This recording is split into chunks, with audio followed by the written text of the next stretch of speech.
Coach Weaver here again, helping you become a better leader.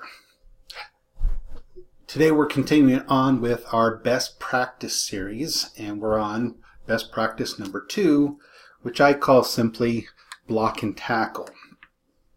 This is a football analogy. I used to play football in high school, still love football, watching football, big football fan. But one of the basics of football that every team has to practice is the simple blocking and tackling and making sure that they do those basics in order for the team to be successful on plays and on bigger schemes that they're working on. One of the great football coaches, Vince Lombardi, was known for focusing on the fundamentals year after year. He would make each player review the basics of how to block and how to tackle. He would open the playbook first day and start with page 1. And a lot of the players found it annoying, but they learned to focus on it and, in essence, relearn or make sure that they solidified those basic skills before they moved on to the other skills every season. Taking from this for our best practice number 2 is basically the same idea of covering the basics. That's not to say that this is the only thing we're going to do, but we're going to make sure that the basics are covered so that we can have that foundation to build off of in doing them well and being successful in other things.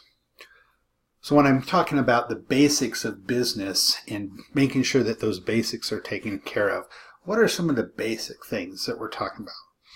Well, first off is having to-do lists. And I'm not talking about just having a list just to have one. A lot of people will do a to-do list and then never use it, never follow it, and it just sits in the drawer.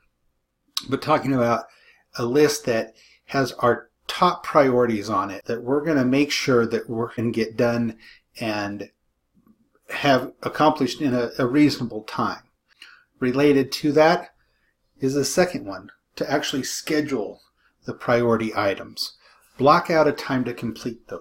If you're going to accomplish 3 priority things this week, block out time, how much every time you need. Put those on the calendars before your calendar gets filled up with other things. If it has to be 3, 4, 5 weeks out in order to be on the calendar, make sure your priority items on your to-do list are taken care of, that they're getting done. Related to that is honoring commitments, whether it's to employees or to yourself. This is how we're going to build trust and respect. The fourth one is to find a way to monitor morale. Employees talk and even complain. This is inevitable. But monitoring the atmosphere is very important, because if you get bad morale, it spreads like cancer.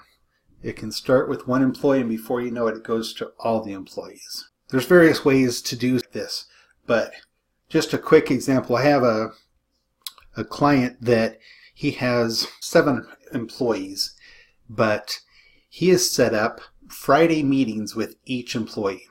So he takes time out of his day every Friday and he schedules an interview, in essence, with every employee. They last 10, maybe 15 minutes long, and they can talk about anything the employee wants to. But since he's made that change and just checks in with them and talks to them once a week on, in his case, Friday morning, he has seen his employee motivation, their suggestions on improvements, and their morale just skyrocket, because they know that there's a time that they can talk about whatever, explain frustrations they have, offer suggestions, and they're going to be listened to.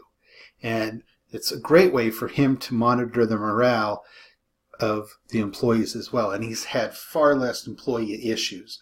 Now that situation can't be for everyone, but that was a great, simple way for him so that he could manage his employees, in essence, streamline that and have great outcome.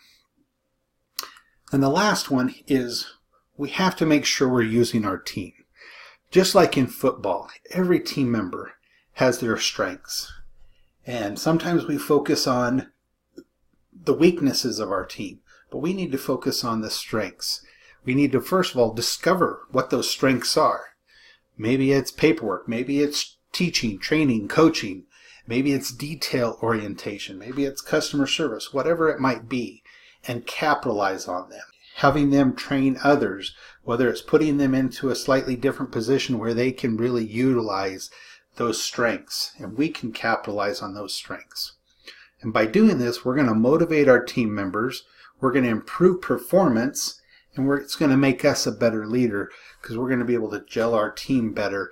And just like in football, it's a team approach. It's a team that has to make a company work. Going back to Vince Lombardi, he would teach, again, to cover the fundamentals first and then build everything off of that foundation once you had that firm, strong foundation. And he went on to be one of the greatest football coaches of all time, one of the winningest coaches. And in business, it's the same way. If we make sure that those little things are done well, that we have that firm foundation, that will give us the time and energy to focus on the bigger priorities, the goals, and the big things that really are going to be of huge impact on our business because we have that firm foundation. Until next time, wishing you the best success.